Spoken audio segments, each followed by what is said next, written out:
पूर्वाचार्यानुक्रमेण सकलकर्मक्षार्थं भावपूजावन्दना स्तव समेतं Shri श्रुतभक्ति कायोत्सर्गं करोम्यहम्।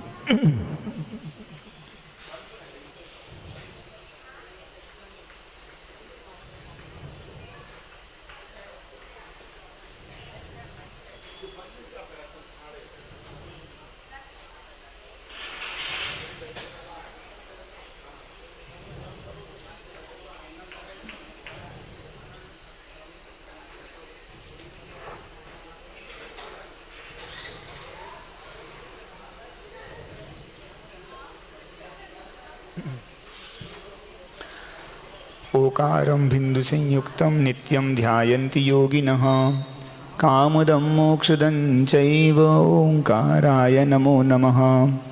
अविरलशब्दघनौघ प्रक्षालितसकलभूतलकलङ्का मुनिभिरुपाश्रिततीर्था Saraswati हरतु no दुरितम्। अज्ञानतिमिरान्धानां ज्ञानाञ्जनशलाकया चक्षुरुन्मीलितं येन तस्मै श्रीगुरवे नमः। परं गुरुभ्यो नमः परम्पराचार्यगुरुभ्यो नमः। सकलकलुषविध्वंसकं श्रेयसां परिवर्धकं धर्मसम्बन्धकं भव्यजीवमनः प्रतिबोधकारकमिदं शास्त्रं श्री तत्त्वार्थसूत्रग्रन्थनामधेयम्। अस्य मूलग्रन्थकर्तारः श्रीसर्वज्ञदेवाः तदुत्तरग्रन्थकर्तारः श्रीगणधरदेवाः प्रतिगणधरदेवाः। तेषां वचोनुसारमासाद्य श्रीमदाचार्यप्रवर्षि उमास्वामीजी देवैः विरचितं मङ्गलं भगवान् वीरो मङ्गलं गौतमो गणी मङ्गलं कुन्दकुन्दाद्यो जैनधर्मोऽस्तु मङ्गलं। सर्वमङ्गलमाङ्गल्यं सर्वकल्याणकारकं प्रधानं सर्वधर्माणां जैनं जयतु शासनं। कोटिशतं द्वादश चैव कोट्यो लक्षाण्यशीतिस्त्रिधिकानि चैव पञ्चाशदष्टौ च सहस्रसङ्ख्य मेतक्श्रुतं पंचपदं नमामि। अर्हन्ते भासियत्थं गणहरदेवीं गन्थियं सम्मं प्रणमामि भक्तिजुक्तो शुद्धनाणमहोवहिं शिरसा। इच्छामि भन्ते सुधभक्तिकाउसङ्गुको तस्सालोचयुम् अङ्गोभङ्गपैनय पाहुडय परियम्मि सुत्तपडमानि योगोपभोगय चूलिया चैव शुद्धत्थत्विधम्मकहायं सयानिच्यकालम् अञ्चेमि पूजेमि वन्दामि नमंसामि। दुःखखौ कम्मखौ बोहिलाहो सुगैगमनं समाहि मरणं जिनगुणसम्पत्ति होदुमध्यम्। अथयापराह्निक स्वाध्याय बेलायां पूर्वाचार्यानुक्रमेण सकलकर्मक्षयार्थं भावपूजावन्दना स्तव समेतं श्रीमद् आचार्यभक्ति कायोत्सर्गं करोम्यहम्।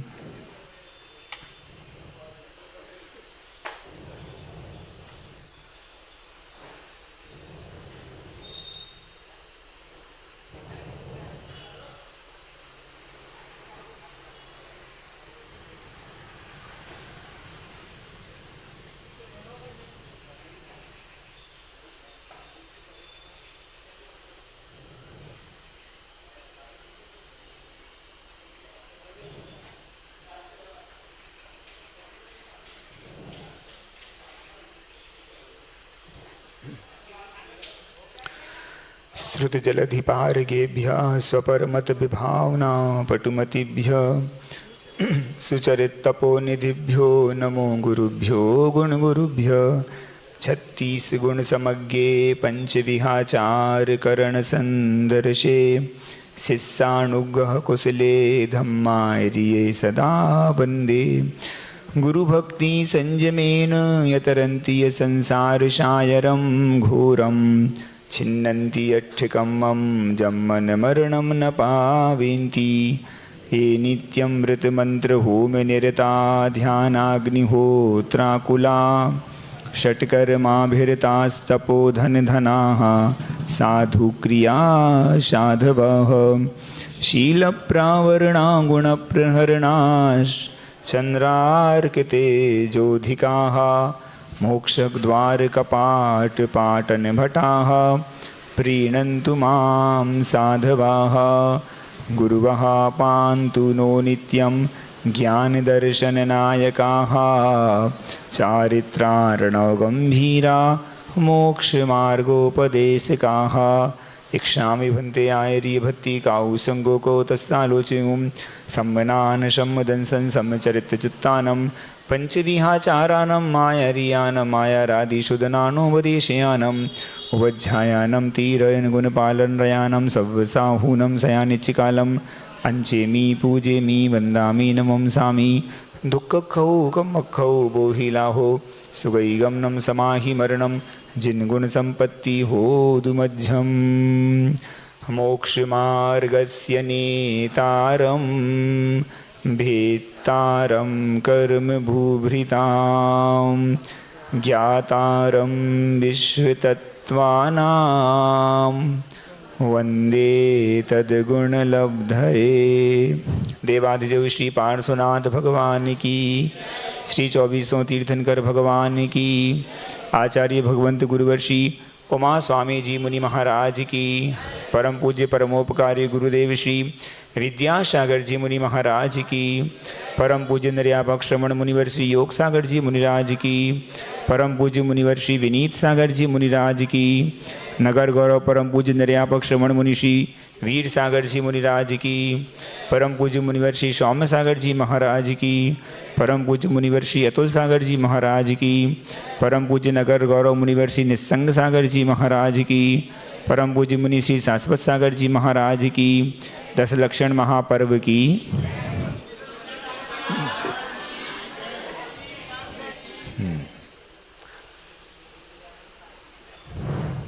दस लक्षण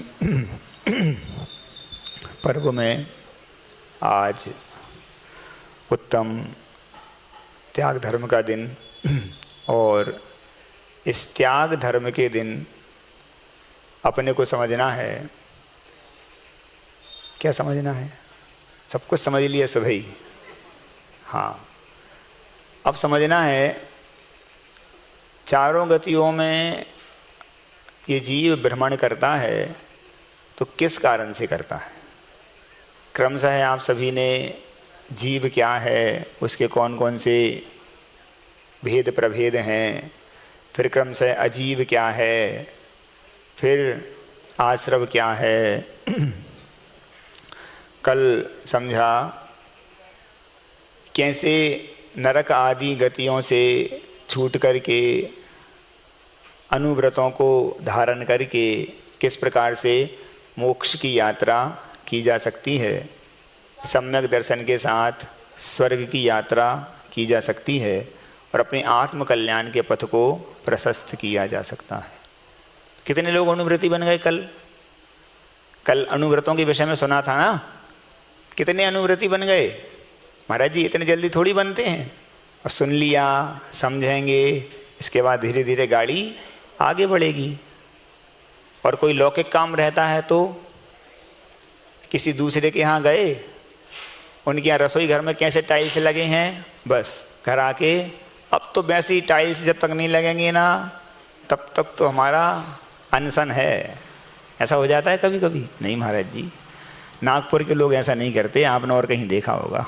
हम तो और कहीं की बात कर रहे हैं, हम तो यहाँ की बात ऐसी कर रहे हैं कि यहाँ के लोग बड़े गुणग्राही हैं और गुणों की ओर दृष्टि जाते से ही शीघ्र ही उनको कैप्चर कर लेते हैं।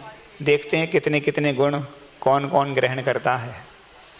अब इस 8वें अध्याय में जगत पूज्य उमा स्वामी जी मुनि महाराज बंध तत्व का वर्णन कर रहे हैं।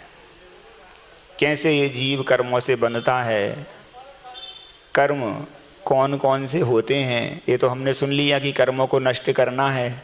अब ये तो बताओ कि कर्म होते कौन कौन से हैं, कैसे बंधते हैं, कितनी उनकी क्वालिटियाँ किस प्रकार की होती हैं, किसका कितना पावर होता है, कौन कर्म कितने समय तक कष्ट दे सकता है, सुख दे सकता है, दुख दे सकता है। तो ये सब यहाँ पर आचार्य भगवान उमा स्वामी जी मुनि महाराज बता रहे हैं। विशेष रूप से इस अध्याय में जो वर्णन है, जो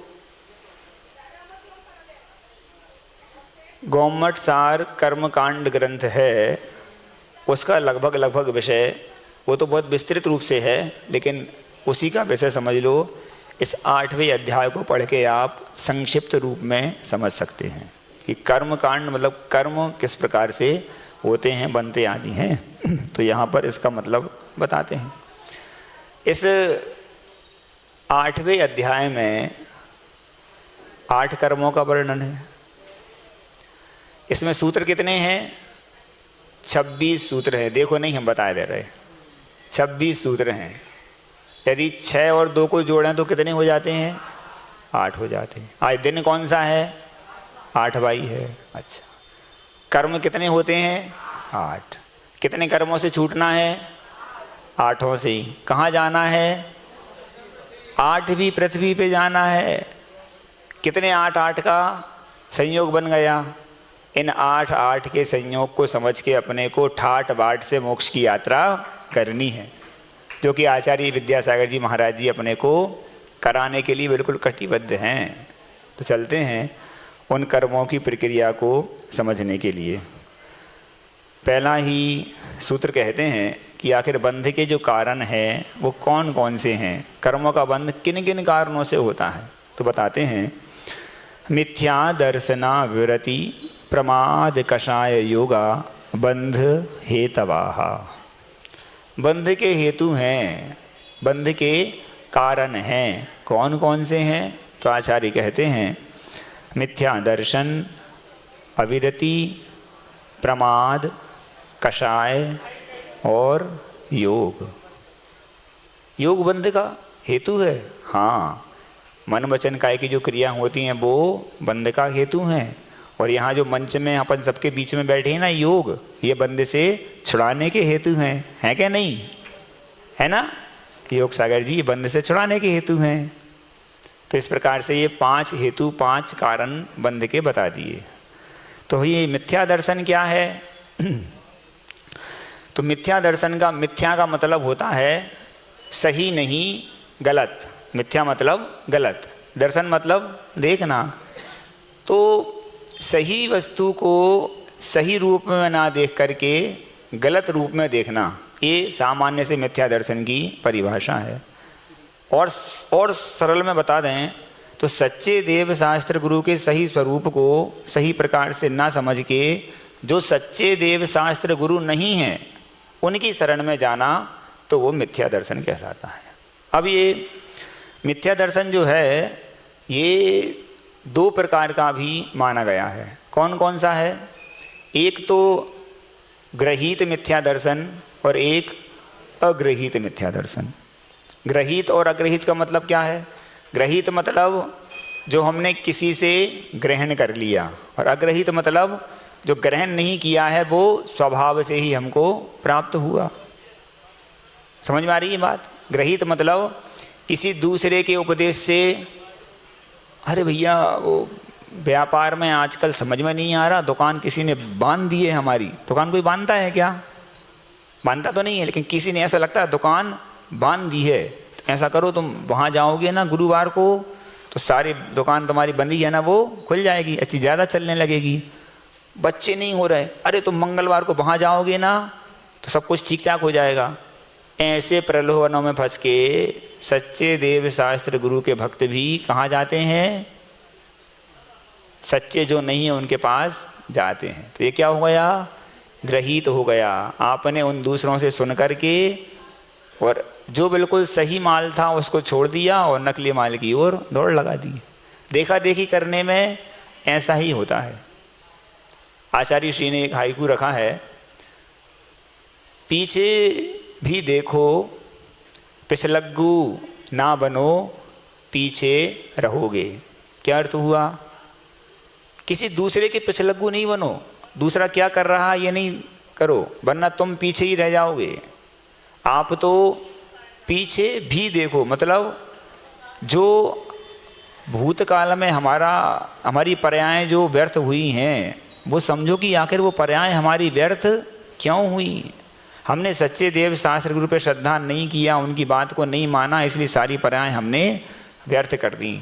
अब कम से कम यदि हम सही मार्ग मिला है, सारी अनुकूलताएं मिली हैं, सारे शुभ संयोग मिले हैं, तो क्यों ना इन संयोगों का हम लाभ उठाएं, तभी जाकर के हमारे मनुष्य पर्याय की सार्थकता होने वाली है। तो इस प्रकार से ये दूसरे के उपदेश से अपने सम्यक्त्व को मलिन कर देना अथवा मिथ्यात्व में प्रवृत्ति करना, ये ग्रहित हो गया। और अग्रहित मतलब स्वभाव से ही जो अतत्व का अथवा सच्चे देव शास्त्र गुरु प्रति श्रद्धा नहीं रहता, वो अग्रहित मिथ्या दर्शन कहलाता है। ये सामान्य से कथन है, विशेष के लिए आप पढ़ लेना आगे। इसको मिथ्या दर्शन को आप लोग जो आलोचना पाठ पढ़ते हैं, एक उसमें पंक्ति आती है, विपरीत एकांत विनय के। अरे वाह, आपको सब याद है, बहुत अच्छा। तो बंद कर दें, सब पता है तो नहीं, सुन लो फिर भी। विपरीत एकांत विनय और संशय तथा अज्ञान, ये पांच भी जो हैं, ये भी मिथ्यात्व के, मिथ्या दर्शन के भेद हैं। विपरीत मतलब क्या है? विपरीत मतलब यही कि सच्चे देव शास्त्र गुरु को सही रूप में ना मानना। मतलब एक प्रकार से कहा जाए, जो अन्य वस्त्र आदि से सहित हैं उनको भी, जो परिग्रह से सहित हैं उनको भी सच्चा देव मान करके उनकी आराधना करना, विपरीत हो गया। एकांत क्या है? एकांत से कोई भी वस्तु है उसको ऐसी ही है ऐसा कहना, जबकि हर एक वस्तु में कई सारे पहलू होते हैं, तो उसको एक ही पहलू को विशेष करके मानना एकांत हो गया। और संशय क्या है? संशय ये है कि संशय मतलब शक, शक मतलब किसी भी चीज़ में श्योर नहीं होना।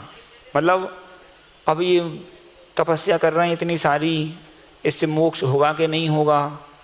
आप ही कहते हैं महाराज जी पंचम काल में मोक्ष है ही नहीं है, कुछ समझ में नहीं आता मोक्ष होगा कि नहीं होगा। ऐसा नहीं हो कि हम भोग भी नहीं भोग पाएँ, तपस्या भी करें और कुछ फल नहीं मिले। इस प्रकार से मन में संशय रखना। संशय नहीं रखो। आप सोचो, वो जो अंजन चोर था, व्यसनों में लिप्त था, उसने निसंक होकर के जब सारे के सारे बंधनों को एक झटके में काट दिया, तब जाकर के उस विद्या की सिद्धि उसको सहज रूप से हो गई। वो तो उस समय चोरी आदि करता था, वो तो आपके बराबर स्वाध्यायशील और विद्वान था ही नहीं, लेकिन उसकी श्रद्धा जो थी वो एकदम निशंक थी। तभी जाकर के वह उस समय उसने विद्या को सिद्ध किया, बाद में उसने सारी विद्याओं को सिद्ध कर लिया। एक प्रकार से उसने अपनी आत्मा का कल्याण कर लिया। तो ये संशय से रहित होना, नहीं तो आपको मिथ्या दर्शन का दोष लगेगा। और क्या है? वैनयिक मतलब विनय का। विनय का जो मिथ्या दर्शन वो क्या है? सबकी विनय रखना। वैसे जैन दर्शन कभी किसी की अविनय की बात नहीं करता, किसी को नुकसान पहुंचाने की बात नहीं करता, किसी से ईर्ष्या रखने की बात नहीं करता। लेकिन जो श्रद्धा है, वो श्रद्धा का जो पक्ष है वो सच्चे देव शास्त्र गुरु के प्रति ही अपना रहना चाहिए। अगर हम सभी के प्रति उस प्रकार की श्रद्धा रखेंगे तो निश्चित रूप से आपका सम्यक दर्शन मलिनता को प्राप्त हुए बिना रहेगा ही नहीं। किसी को नुकसान नहीं पहुंचाना, किसी का अनादर नहीं करना, लेकिन जो दर्शन का पक्ष है उसमें हम केवल और केवल सच्चे देव शास्त्र गुरु का ही पक्ष रखेंगे। और अज्ञान का, अज्ञान क्या है? किसी भी वस्तु के विषय में जानकारी नहीं होना। कई बार ऐसा होता है, जानकारी होती है, इसके बाद भी व्यक्ति अनजान बना रहता है और कहता क्या है, अरे हमको तो पता ही नहीं है। अच्छा, पता नहीं है। सब जानते हुए भी जानबूझ के गलतियां करते रहना, ये यदि इस प्रकार से करते हैं, हित क्या है, अहित क्या है, अच्छा क्या है, बुरा क्या है, अगर इसकी जानकारी आप जानबूझ करके नहीं लेंगे तो परसों बड़े महाराज जी ने कहा था, दोषों को क्या है वो, दोष गुणन को कैसे तजिए गहिए। जानकारी तो आपको लेना पड़ेगी। आप बिन जाने ते दोष गुणन को कैसे तजिए गहिए, अगर आप जानकारी नहीं लेंगे, अरे जब घर के लिए या अपने उपयोग के लिए कोई भी छोटी मोटी वस्तु लेते हैं तो पहले जानकारी लेते हैं क्या नहीं। बच्ची का विवाह करते हैं पहले पूछताछ करते हैं क्या नहीं। बच्चे का विवाह करते हैं पहले पूछताछ करते हैं क्या नहीं। XYZ कोई भी मकान दुकान प्लाट लेते हैं पहले पूरी जानकारी मिलाते हैं क्या नहीं। अरे ये सारी चीज़ों की जानकारी तो आपको केवल कुछ समय के लिए क्षणिक और नश्वर सुख देने वाली है, लेकिन इस जानकारी में जो सच्चे देव शास्त्र गुरु के प्रति श्रद्धा और अश्रद्धा की बात है, ये जानकारी आपको हमेशा हमेशा के लिए सच्चे सुख प्रदान करने वाली है। अच्छे ठोक बजा करके खूब छानबीन करके सच्चे गुरु की खोज करो, सच्चे देव शास्त्र गुरु के प्रति श्रद्धान रखो, इसी में आपकी आत्मा का कल्याण होना है। अन्यथा चूक गए, चूक ही गए। एक बार यदि इस मनुष्य पर्याय को व्यर्थ गवा दिया, पता नहीं फिर कब मिलने वाली है। कितना समय निकल गया स्वयं सोचो, और कब किसकी घंटी बज जाए कोई भरोसा है क्या। हम ही सोचते रहते हैं अब कर लेंगे महाराज जी, अभी मोड़ा मोड़ी तो हो जाएं, मोड़ा मोड़ी हो गए, अब उनकी थोड़े बड़े तो हो जाएं, बड़े हो गए, अब उनकी शादी तो हो जाए, शादी हो गई, अब उनके बच्चे हो जाएं, अब बच्चे हो गए, अब बस वो थोड़े नाती नतरा की बहुएं आ जाएं, फिर हम धर्म ध्यान करेंगे ही करेंगे, फिर कोई काम ही नहीं है। फिर आप ही काम के नहीं बचोगे क्या, आप ही काम के नहीं बचोगे। आंखों से दिखना कम हो जाएगा, कान से सुनाई देना कम हो जाएगा, चलना फिरना मुश्किल हो जाएगा, क्या धर्म ध्यान करोगे। इसलिए सही समय पे शुरुआत करने में आचार्य कहते हैं बिल्कुल आज को ही सही समय समझो, अभी को बिल्कुल सही समय समझो, अच्छे कार्यों में मुहूर्त नहीं देखो, बस करना प्रारंभ कर दो, तब जाकर के हम आत्म कल्याण कर पाएंगे। तो इस प्रकार से ये हो गया। तो ये पहला बंध का हेतु हो गया मिथ्या दर्शन। दूसरा बंध का हेतु क्या है, अविरति। अविरति किसको कहते हैं, जो कल व्रत बताए थे उन व्रतों को स्वीकार न करना ही अविरति है। यद्वा तद्वा प्रवृत्ति करते रहना, पांचों पापों को अपने हिसाब से करते रहना। आचार्य श्री कहते हैं कि एक श्रावक भी यदि सही में जागरूक हो जाए तो बहुत सारे पापों से सहज ही बच सकता है। और परिग्रह परिमाण आदि हैं, बहुत सारी क्रियाएं हैं, क्योंकि इस समय इसमें सूत्र भले कम है लेकिन विषय बहुत गहरा है। कभी और समय रहेगा तो अपन समझेंगे कि कहाँ कहाँ पे आप लोग सामान्य सी बिल्कुल थोड़ी सी जागरूकता रख के सजग रह करके बहुत सारे पाप से बच सकते हो। एक हम बता देते हैं, जैसे घर पे समझ लीजिएगा कक्ष में कमरे में झाड़ू पोंछा हो रहा है, बाई कर रही है या आप कर रहे हैं। अगर आपने मन में अहिंसा का भाव रखते हुए पहले सावधानी से झाड़ू से कचरे को यहाँ वहाँ कर दिया, बाद में पानी डाल के बाई पर चला दिया, तो कथनचित आप बहुत बड़े पाप से बच जाएंगे। क्यों, अगर मान लो आपने सीधा ही पानी लुढ़का दिया, बाई पर चला दिया, कितने जीव वहाँ हो सकते थे और आपको कोई होश ही नहीं है हो क्या रहा है।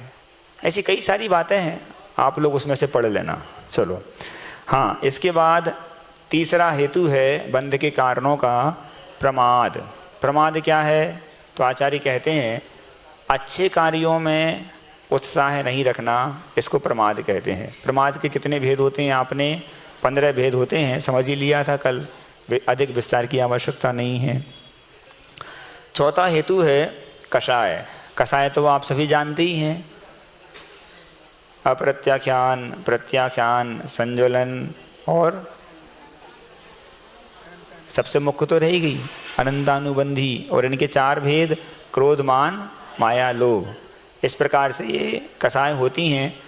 आगे बताएंगे इनके भेद प्रभेद सब बताएंगे, इसलिए अभी विस्तार नहीं करते हैं।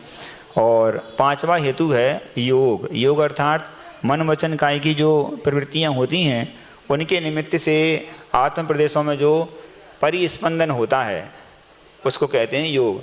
कभी कभी आपने टीवी पे देखा होगा या कहीं और देखा होगा, जब कोई मरीज होता है, बीमार होता है, उसको आईसीयू उसमें भर्ती कर देते हैं, तो वो एक दूसरी स्क्रीन पे उसकी ये ऐसी ऐसी ऐसी ऐसी धाराएं चलती रहती हैं। क्या बोलते हैं उसको?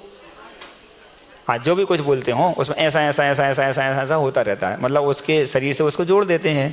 तो वैसे ही ये योग जो है ना, मन वचन का क्रिया करते हैं ना, तो आत्मा के अंदर ऐसा ऐसा ऐसा ऐसा ऐसा ऐसा ऐसा मतलब वो कर्म आते जाते रहते हैं। ऊंचा हो गया, नीचा हो गया, भाव कैसे हो गए, मंद भाव हो गए, तीव्र परिणाम हो गए, ग्राफ ऊपर चला गया, फिर नीचे आ गया, फिर ऊपर चला गया, फिर नीचे आ गया, ऐसा चलता रहता है। प्रति समय ये जीव के साथ चलता रहता है। कर्मों के आदान का कार्यक्रम हर एक जीव के साथ प्रति समय चलता रहता है, हर भव में चलता रहता है, जब तक कि वो मोक्ष को प्राप्त नहीं हो जाता। इस प्रकार से ये जो हैं पांचों, ये बंध के कारण हुआ करते हैं। अब आगे प्रश्न करते हैं। ये तो बता दिया कि बंध के कारण कौन से हैं, अब ये बताओ कि बंध आखिर क्या वस्तु है। तो बताते हैं, स कसायत्वात् जीवः कर्मणो योग्यान पुद्गलानादत्ते स बंधः। स बंध अर्थात वह बंध है। क्या बंध है? स कसायत्वात् जीवः अर्थात कसाय से सहित होकर के जीव कर्मणः योग्यान, कर्म के योग्य जो पुद्गलान आदत्ते, पुद्गलों को ग्रहण करता है, और जो पुद्गल जब आकर के आत्मा के साथ एक में एक हो जाते हैं तो उसी को बंध कहते हैं। कौन से पुद्गलों को ग्रहण करता है? तो एक सूक्ष्म कर्म वर्गणाएँ होती हैं जो अपने को इन आँखों से दिखाई नहीं देती, लेकिन वह निश्चित रूप से, चूँकि आत्मा भी दिखाई नहीं देती और वो कर्म वर्गणाएँ भी दिखाई नहीं देती, लेकिन वह आती हैं और उस आत्मा के साथ मिलकर के कर्मबंध होता है। तभी तो अपने को, हर एक जीव को कर्म का उदय होता है। बंद होगा तब तो उदय होगा, बंद नहीं होगा तो उदय कहाँ से होगा? ये उदय में जो आ रहा है ये सब उस प्रक्रिया के बाद की व्यवस्था होती है। तो इस प्रकार से ये बंद होता है।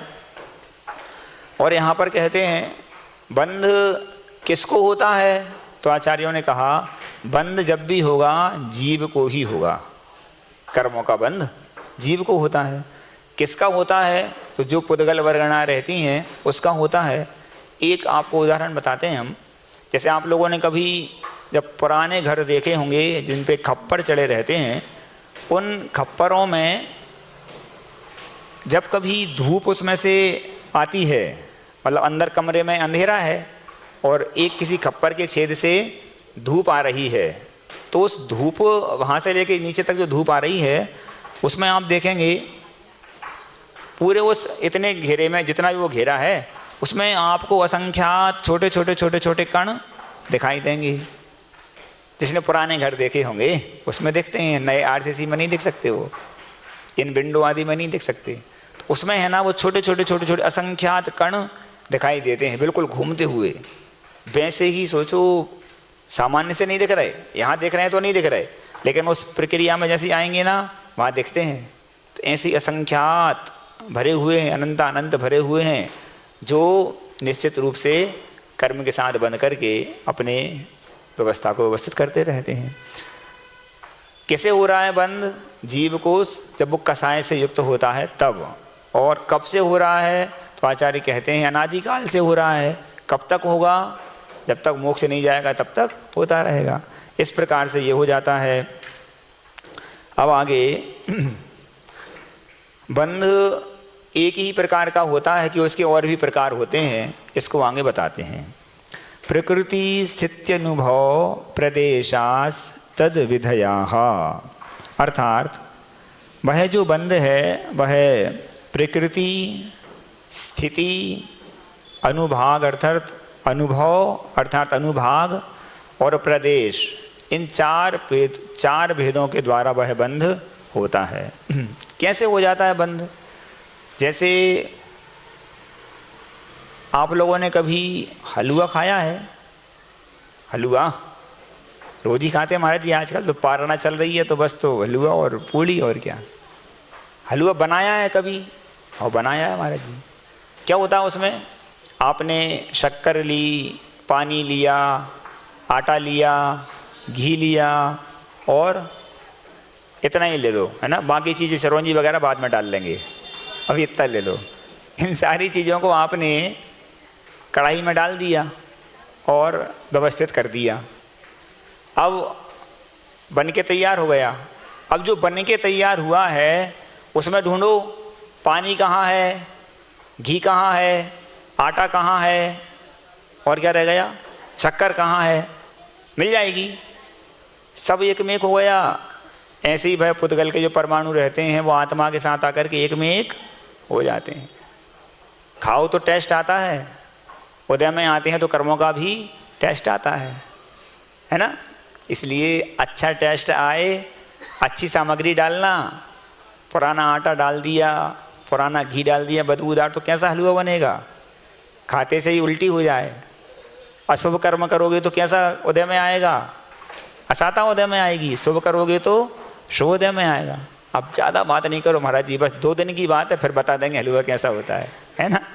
अब क्या है, 8वां दिन तो गया ही, कल और परसों उसके बाद तो फिर नॉन स्टॉप गाड़ी चलेगी।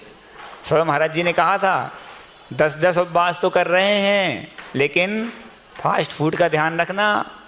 ध्यान तो पूरा रहता है महाराज जी, उसी से तो पालना होगी। ऐसा नहीं करना, उसका त्याग करके पालना करना है ना। तब जा कर के आपको इस धर्म ध्यान का सही सही लाभ मिल पाएगा। तो इस प्रकार से ये हो जाता है। प्रकृति, स्थिति, अनुभव और प्रदेश, इनके 4 बंध के ये 4 भेद होते हैं। इस प्रकार से ये बंध होता है। आगे बताते हैं, बंध होता है तो उसको वो है कौन कौन सी चीज़ें हैं, मतलब कर्म जो हैं वो है कौन कौन से, तो उनके नाम आगे बताते हैं। आद्यो ज्ञान दर्शनावरण वेदनीय मोहनीयायुर नाम गोत्रांतरायाः। आद्य मतलब पहला जो है वो क्या है, प्रकृति बंध जो है उसके यहाँ पे भेद बताते हैं। ज्ञान दर्शना वरण, जो वरण शब्द है वो ज्ञान के साथ भी लगाना और दर्शन के साथ भी लगाना, तो क्या हुआ, ज्ञानावरण और दर्शनावरण। इसके बाद वेदनीय, मोहनीय, आयु, नाम, गोत्र और अंतराय। अंतराय तो आप सभी समझते ही हो। हाँ महाराज जी, बस एक ही भावना रहती है, अंतराय बस नहीं आए, है ना। और ये भावना पहले रहती कि सब महाराज जी हमारे चौके में ही जाएं, दूसरे के यहाँ कोई नहीं जाए, और अंतराय नहीं आए, बस 2 ही भावना रहती हैं। तो सारे कार्यक्रम कब होते हैं, जब अपने पुण्य का उदय होता है। पुण्य का उदय होगा, सोचो कर्म कितना चालाक होता है। समझ लो 25-30 चौके लगे, कोई एक साधु निकला तो क्या ये सोच के निकलता है साधु की आज अंतराय करके आऊँगा? नहीं निकलता। सब ये सोचते हैं कि आहार ठीक से होगा, धर्म ध्यान करेंगे। और कोई श्रावक ऐसा सोचता है कि आज अगर महाराज जी आएंगे तो अंतराय कराएंगे, कोई नहीं सोचता। सब ये सोचते हैं अच्छे से हार हो जाए। लेकिन कर्म ऐसा बंध डालता है, ऐसी आंखों में पट्टी बांधता है, या कहो ऐसा रास्ता दिखाता है। 25 चौके लगे, 250 व्यक्ति पड़वान के लिए खड़े थे, महाराज जी निकले, 2 चक्कर लगा लिए, कहाँ गए, सबसे अंत में एक व्यक्ति खड़ा था उसके यहाँ गए, सबको छोड़ के, बहुत बढ़िया चले गए। अब पहुँच गए, सब पूजन हो गए बढ़िया भक्तिभाव के साथ, सारे कार्यक्रम संपन्न हो गए, शुद्धि बोल गई, सब हो गया, खड़े हो गए, और पहली अंजलि में ही आ गए। कौन? बालचंद जी। अच्छा ठीक है, आपको अभ्यास है देने का पहली अंजलि में, पहली अंजलि में ही आ गया। अब बोलो किसने बुलाया था? महाराज जी को। ऐसी बुद्धि होती है, वो कर्म घुमा के है ना वहीं लेके जाता है जहाँ पे इस प्रकार की घटना होती है। और नहीं होना होता है तो वहाँ लेके जाता है जहाँ घटना नहीं होना होती है। एक कर्म की बड़ी विचित्रता है। आचार्य जी कहते हैं इस कर्म के बंधन से जितना जल्दी हो सके छुटकारा पाने का प्रयास कर लो इस मनुष्य पर्याय में, अन्यथा तो बस भंवरे की तरह आप घूमते रहोगे। भंवरा जानते हो? लट्टू जानते हो? वो रस्सी में फंसा के ऐसे घूमता है, बिल्कुल खट खट खट। आप समझ नहीं पाते क्या हो रहा है। उसका रंग रूप सब उसमें गुम हो जाता है। ऐसे ही अपना जो आत्मा का जो शुद्ध स्वभाव था इन कर्मों के चक्कर में पूरा का पूरा गुम हो रहा है।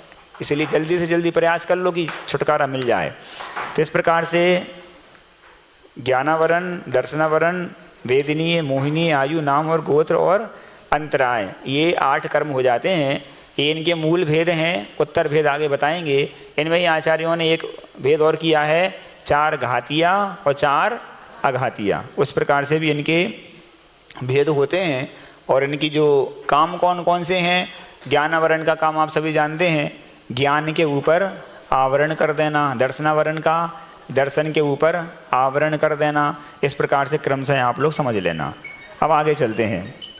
इस प्रकृति बंध के जो अभी 8 बताए ना, इनके और भी भेद हैं क्या, उसको बताने के लिए आगे का सूत्र आचार्य भगवान कहते हैं।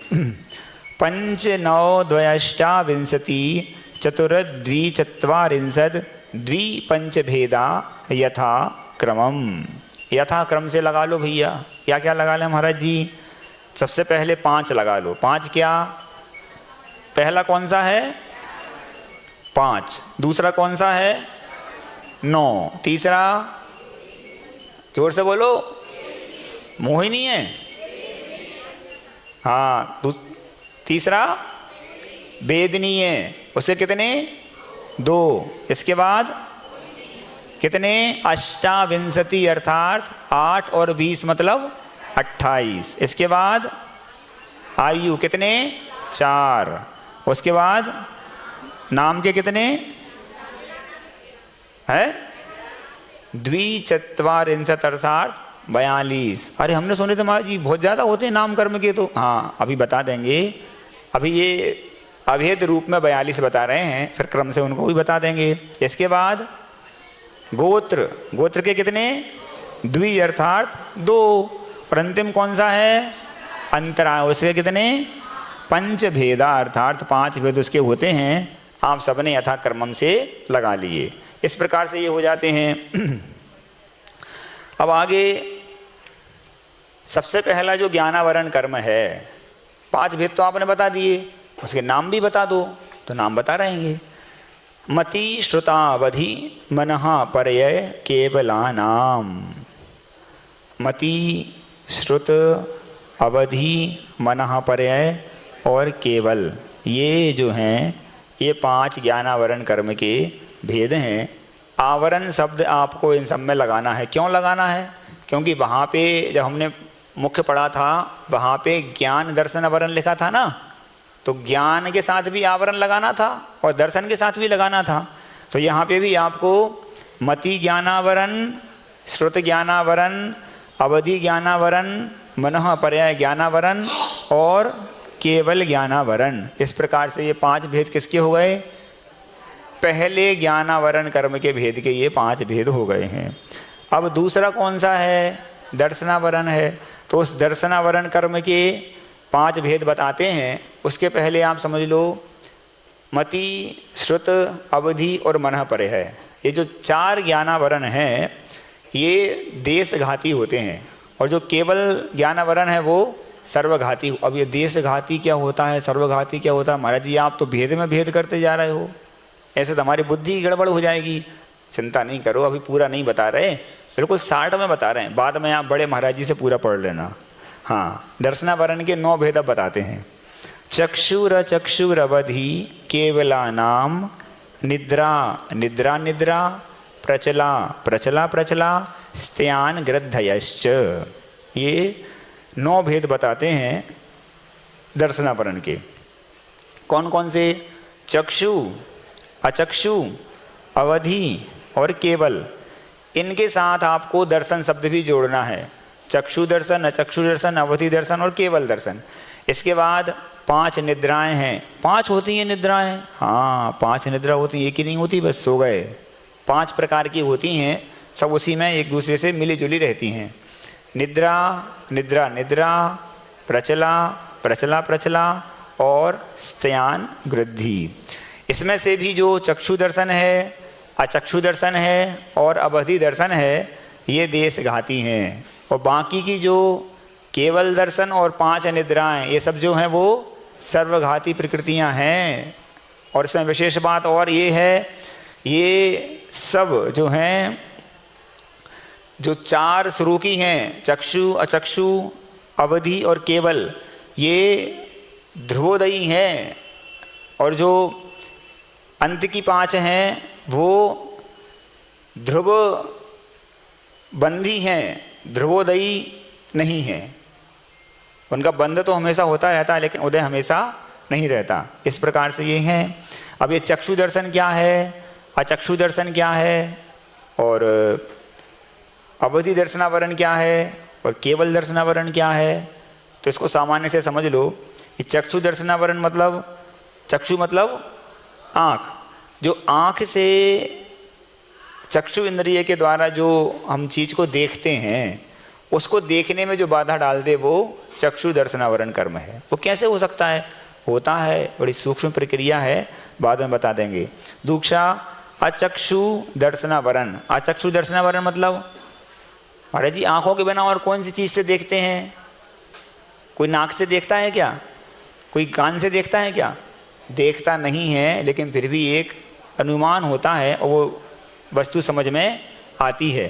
तो अचक्षु दर्शनावरण जो चक्षु इंद्रिय के अलावा अन्य इंद्रियों से होने वाले सामान्य जो एहसास है उसको बोलते हैं, उसमें जो रोक डालता है उसको अचक्षु दर्शनावरण कहते हैं।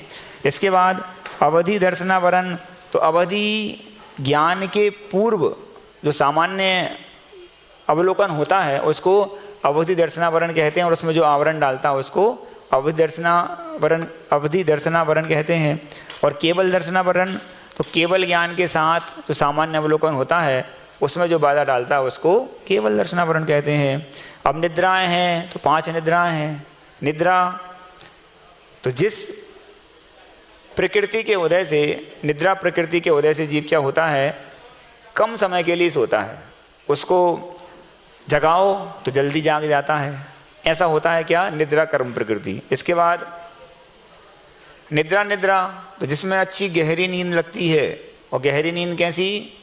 हमने सुना था पहले, नींद ना देखे टूटी खाट, अर्थात जिसको नींद नहीं आ रही उसको मखमल के गद्दों पे भी सुलाओ, नहीं आएगी नींद। और जिसको कस के नींद आ रही है उसको मिट्टी के खेत में भी सो जाए ना तो नींद लग जाए, कहीं भी ऊंची नीची जगह पे सो जाए नींद लग जाए।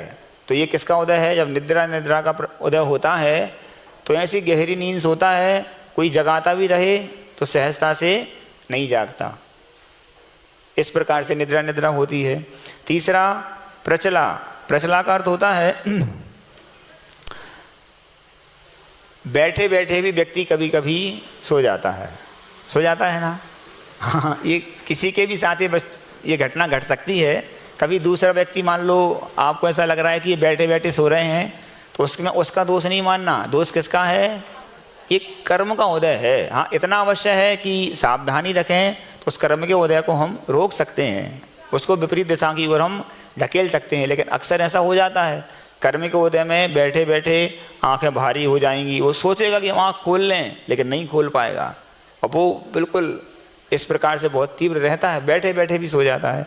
तो ये प्रचला का उदय होता है, तो ऐसा होता है। इसके बाद प्रचला क्या है?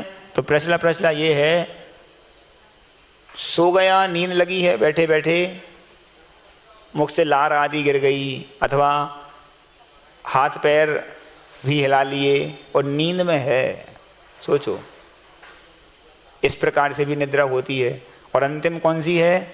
स्त्यान गृद्धि। स्त्यान गृद्धि मतलब, स्त्यान का अर्थ होता है स्वप्न, गृद्धि मतलब तीव्रता, मतलब वह उस सुप्त अवस्था में भी, सोती हुई अवस्था में भी चल फिर सकता है और भी कई सारे काम करके आ सकता है। आचार्य श्री ने बताया था कि हो सकता है कि वो पानी में तैर के भी आ जाए और उसकी नींद ना खुले। ऐसा भी होता है, हमारे तैर के आ गए, हाँ ऐसा ही होता है। उस निद्रा कर्म का उदय रहेगा स्त्यान गृद्धि का। निद्रा वह सोते सोते सारा काम करके आ जाएगा, उसको ज्ञात भी नहीं रहेगा कि हमें सारे काम करके आ गए। इस प्रकार का भी होता है। तो ये 5 निद्राएं हो जाती हैं। तो चक्षु, अचक्षु, अवधि दर्शन, केवल दर्शन और ये 5 निद्राएं, ये 9 दर्शनावरण कर्म के भेद यहाँ पे बता दिए। अब अगला कौन सा है? वेदनीय। तो वेदनीय के भेद बताते हैं। सद सद वेद्ये। सद और असद अर्थात साता और असाता, ये दो वेदनीय के भेद हैं। साता वेदनीय और असाता वेदनीय। साता क्या है? साता मतलब सब कुछ अच्छा लगना, और असाता मतलब सब कुछ होते हुए भी अच्छा नहीं लगना या नहीं होते हुए अच्छा नहीं लगना, जिसको अपन सुख दुख भी कह सकते हैं। इस प्रकार से ये साता वेदनीय और असाता वेदनीय है। आप निश्चित मानिए, जीवन में कोई भी कष्ट आया, कोई भी परेशानी आई, वह साता के उदय में ही आती है। जाएगी कब? आप मान लो कोई बीमारी आ गई, आप कितना भी उपचार करा लो, दिल्ली बम्बई मद्रास और कहीं भी चले जाओ, बीमारी तब ठीक होगी जब आपके साता का उदय आएगा। और फिर आपको हो सकता है कि कहीं दूसरे शहर में जाना नहीं पड़े, हो सकता है कि आपके पड़ोस का डॉक्टर ही आपको ठीक कर दे। तुम्हारे जी फिर कोई इलाज नहीं करवाया करें। मुख्य तो यही है, अगर आपको अपने कर्म पे भरोसा है और पेशेंस है तो देखो आखिर क्या होता है। देख के तो देखो कभी आखिर होता क्या है। आपको क्या हमारे जी देखने देखने में ऊपर चले गए तो अरे अच्छा है भाई और सब अच्छा हो जाएगा, ऐसा नहीं होता। जब ये भी पक्का है, ऊपर कब मतलब देहांत कब होगा? जब कर्म का उदय होगा, उसके उदय हो ही नहीं सकता है। लेकिन फिर भी इस जीव को पर्याय से इतना मोह रहता है कि वह साता रखता ही नहीं है। असाता के उदय में तो वो इतना तड़फड़ाता है।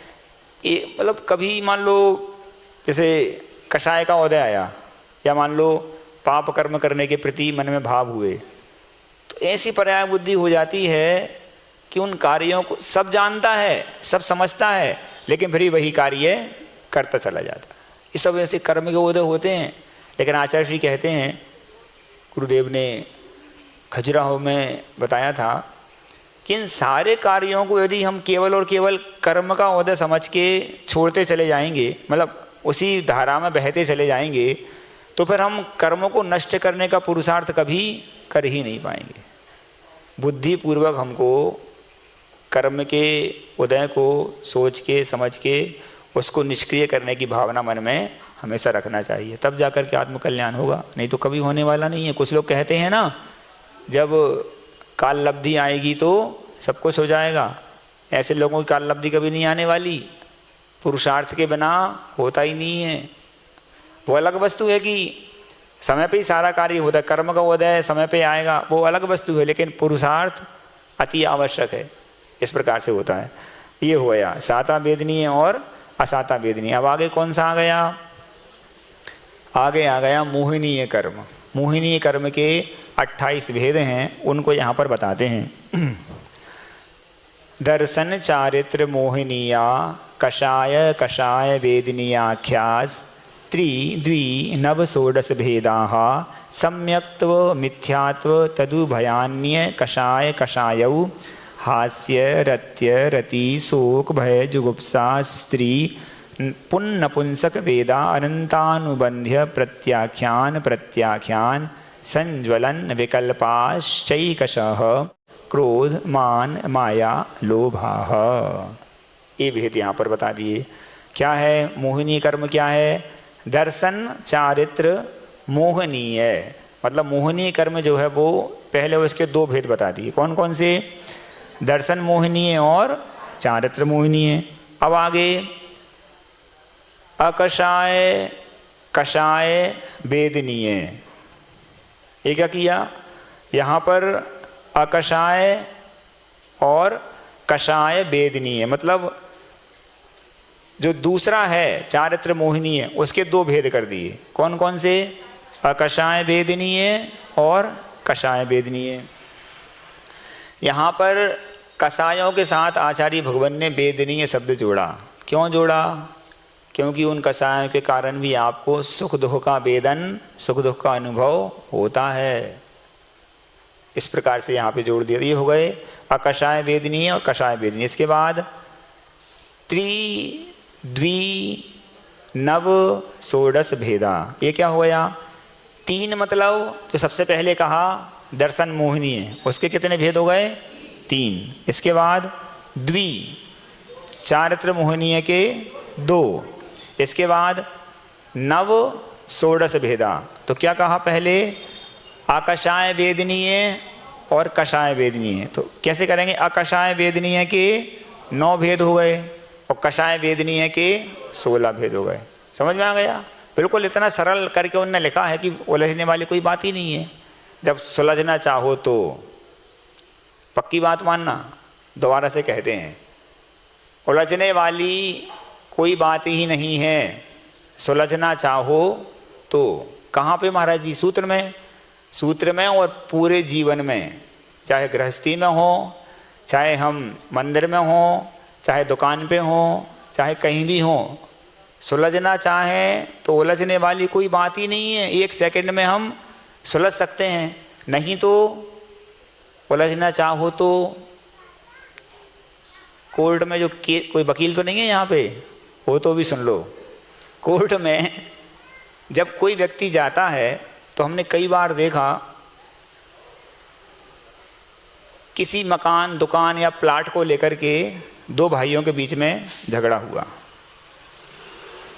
2 भाई झगड़ते झगड़ते झगड़ते झगड़ते वकीलों को पैसा देते देते देते देते देते देते बस दुनिया से मतलब पर्याय से उनकी विच्छुत्ति हो गई। मतलब पर्याय ही उनकी बदल गई और कोर्ट में केस अभी भी चल रहा है। क्या मतलब निकला भैया? अरे 1 मिनट का काम था। विवाद किस बात पे होता है? आधा हम इतना लेंगे और हम इतना लेंगे। अरे भाई घर की बात थी, बैठ करके कर लेते। ठीक है भाई, थोड़ा 19-20 चलता है, किसको साथ में ले जाना है? लेकिन नहीं, ऐसे कैसे? हम तो इतना ही लेंगे, हम बड़े हैं, हम इतना ही लेंगे, हम छोटे हैं। और इस झंझट में क्या होता है, कितना सारा, जितने का प्लाट नहीं था उससे ज़्यादा पैसा तो वहाँ खर्च हो गया, इतना समय बर्बाद हो गया, इतनी सारी बातें हो गई। इसलिए आचार्य कहते हैं झंझट में नहीं फंसो। जितना आप उलझना चाहोगे उतना और उलझते उलझते जाओगे, और सुलझना चाहो तो 1 मिनट का काम है। ठीक है भैया, कोई बात नहीं, देख लो, जो जिसमें तुमको खुशी हो वैसा कर लो, क्या फ़र्क पड़ने वाला है। तुम लोग कहते हो ना, घी कहाँ गया? खिचड़ी में जाने वाला है, क्या फ़र्क पड़ रहा है? और खिचड़ी आपके पेट में जाने वाली है, अपना ही माल तो है पूरा। इस प्रकार से तो ये उलझने की बात कहीं नहीं करना। जितना हो सके उतना सुलझने का प्रयास करो हर एक स्थान पे, तभी जाकर के आत्मा का कल्याण होगा। नहीं तो ये राग, द्वेष, मोह और ये कषाय आदि जो है ना, ये तो पल पल आपको उलझाने का ही काम करेंगे। अब ये आपकी कुशलता है कि आप किस प्रकार से सुलझ सकते हैं। इस प्रकार से ये हो गया। आगे सम्यक्त्व, मिथ्यात्व, तद उभय। इसका मतलब क्या हुआ? जो पहला बताया दर्शन मोहिनीय, उसके 3 भेद हैं, नाम बता रहे हैं उनके, सम्यक्त्व, मिथ्यात्व और तद उभय, मतलब दोनों को मिला लो तो क्या हुआ? सम्यक, मिथ्यात्व। तो ये 3 भेद उसके हो गए, किसके? दर्शन मोहिनीय के। अब आगे अकषाय कषायऊ। अब भेद बताते हैं, 9 भेद बताते हैं अकषाय के। कौन कौन से? हास्य, रति, अरति, शोक, भय, जुगुप्सा, स्त्री, पुरुष, नपुंसक। इन तीनों के साथ वेद शब्द लगाना, स्त्री वेद, पुरुष वेद, नपुंसक वेद। ये 9 हो गए काय के भेद। 9 कषाय भी कहते हैं इनको, और इनको आकषाय भी कहते हैं। ये कषाय मुख्य रूप से नहीं है, लेकिन आचार्य श्री कहते हैं कि ये समझ लो मुख्य से भी बढ़ के हैं, क्योंकि इन सारी मुख्य कषायों को प्रकट करने में, जागृत करने में ये 9 चीज़ें मुख्य रूप से कारण हुआ करती हैं। तो क्या करें महाराज जी? इनसे बचने का प्रयास यही है, सावधान रहो। उस दिन महाराज जी ने बताया था, मूलाचार ग्रंथ में आचार्यों ने वर्णन कर दिया, हे श्रवण, हे मोक्ष मार्गी, कदम कदम पे जीव भरे हैं ठसाठस। इस पूरे ब्रह्मांड में, तीनों लोकों में ठसाठस जीव भरे हैं। अब क्या करें? अगर सभी जगह जीव भरे हैं, कोई भी काम हम करेंगे तो हिंसा होगी, कैसे बचें हिंसा से? तो उन्होंने समाधान दिया, जदम, एक ही शब्द पर्याप्त है। क्या कह दिया? जदम। जदम मतलब यत्न पूर्वक कार्य करना। अब क्या करना, कोई भी जो काम कर रहे हो तुम, चल रहे हो, उठ रहे हो, बैठ रहे हो, खा रहे हो, सो रहे हो, पी रहे हो, कुछ भी XYZ काम कर रहे हो, यत्न पूर्वक करोगे पाप के बंध से बच सकते हो। आयतनाचार पूर्वक करोगे, जीव मरे चाहे नहीं मरे, आपको हिंसा का दोष निश्चित रूप से लगेगा। और ये केवल मुनियों के लिए नहीं, आप लोगों के लिए भी ये चीज़ है। कभी कभी रोड पे देखते हैं क्या लिखा रहता है, नज़र हटी दुर्घटना घटी। इसका मतलब क्या होता है, जहाँ आप चूक गए, थोड़ी असावधानी की नहीं कि दुर्घटना हो जाएगी। वैसे ही यहाँ पे है, थोड़े असावधान हुए और कर्म का बंध तो हो ही रहा है, थोड़ी असावधानी हुई तो असाता का बंध हो जाएगा। इसलिए सोच समझ के करना। बहुत काम मुश्किल भी नहीं है और देखा जाए तो बहुत मुश्किल है, सहज नहीं है। नहीं तो भी सभी लोग अभी तक तो मंच पे आकर के बैठ जाते। बहुत मुश्किल है और लेकिन असंभव भी नहीं है, है ना। क्रम क्रम से वहाँ से वहाँ, वहाँ से यहाँ, और यहाँ से यहाँ, और यहाँ से वहाँ, सब जा सकते हैं, किसी को बंधन है ही नहीं है। इस प्रकार से तो ये हो गए नपुंसक वेद तक अकषाय वेदनीय के 9 भेद। अब क्या बचा, अब कषाय वेदनीय के 16 भेद बचे। वो कौन कौन से हैं, अनंतानुबंध, अप्रत्याख्यान, प्रत्याख्यान, संज्वलन, विकल्प। ये 4 विकल्प का कौन कौन से, अनंतानुबंधी, अप्रत्याख्यान, प्रत्याख्यान और संज्वलन। अब इनमें आगे और कह रहे हैं, चा एक शह क्रोध मान माया लोभ। इन चारों के ये 4 भेद और समझ लेना। अनंतानुबंधी क्रोधमान माया लोभ, अप्रत्याख्यान क्रोधमान माया लोभ, प्रत्याख्यान क्रोधमान माया लोभ और संज्वलन क्रोधमान माया लोभ। क्रोधमान माया लोभ, क्रोध ये क्या महाराज जी, सम्यक क्रोधमान माया लोभ। हाँ, ये अलग अलग गुणस्थानों की व्यवस्थाएं हैं, समय आने पर आपको बाद में बता दिया जाएगा। क्योंकि अभी व्याख्या करते हैं तो गाड़ी समय, आज घड़ी पता नहीं तेजी चल रही, क्या हो गया, डबल सेल तो नहीं डाल दिए। हाँ कोई बात नहीं, मुख्य इतना सा बस कहना है कि जो दर्शन मोहिनी के 3 भेद बताए हैं, इनमें बंद की अपेक्षा तो एक ही भेद है, लेकिन उदय की अपेक्षा इसके 3 भेद हो जाते हैं। ये कैसे होते हैं तो उसमें से पढ़ लेना। अब आगे चलते हैं, इनका विशेष वर्णन नहीं करते हैं क्योंकि विशेष वर्णन में तो समय बहुत सारा चला जाएगा। आगे देखते हैं, एक मुख्य बात जो इन कषायों के साथ जुड़ी है वो आपको बता देते हैं। इन कषायों का परीक्षण क्या होता है, जैसे कभी किसी व्यक्ति से कहो ना, कितनी कषाय करते हो तुम, अरे हमको कसाई कह रहे हो, मतलब हमने यदि पलट के ये कहा हमको कसाई कह रहे हो, तो भैया तुम सामने सामने दिख रहा है, और इसमें क्या कहें। किसी से मान लो कह दिया जाए कितनी कषाय करते हो, तुरंत क्या कहेगा, हमको कसाई कह रहे हो।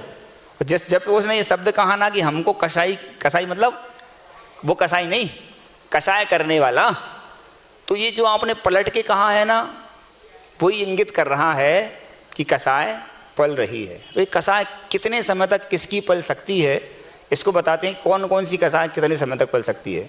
तो आचार्यों ने बताया, उसी गौमठसार कर्मकांड ग्रंथ में आचार्य नेमिचंद स्वामी ने बताया है कषाय कितने समय तक पल सकती है। तो जो अनंतानुबंधी कषाय है, ये अपने आप को परीक्षण करना है कि हम क्रोध कितने समय तक हमारा टिक रहा है, मान हमारा कितने समय तक टिक रहा है, माया कितने समय तक टिक रही है। मतलब होता क्या है, ऊपर से इसको समझ में नहीं आता, ऐसा लगता है कि हम बिल्कुल साफ शुद्ध हो गए, लेकिन अंतरंग के जो परिणाम हैं वो परिणाम बार बार जब कभी किसी से कुछ 19-20 हो जाता है ना, 19-20 का मतलब समझते हो ना, हम बार बार बोलते हैं 19-20 हो जाता है।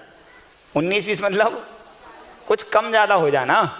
मान लो किसी से कुछ बातचीत हो गई, किसी ने तेज़ी से बोल दिया या हमने किसी को तेज़ी से बोल दिया, तो बंधुओं इस प्रकार की कषाय बन जाती है कि पहले जब थोड़ा ठीक चल रहा था तो हो सकता है कि उससे 10 बार हम दिन में मिलते हों, उसके साथ ही बैठ के भोजन करते हों, उसके साथ ही सारे कार्य करते हों, लेकिन जैसे ही थोड़ा 19-20 हो जाता है ना, कसाय मन में आ जाती है, तो क्या होता है, उसको देखना भी नहीं चाहते।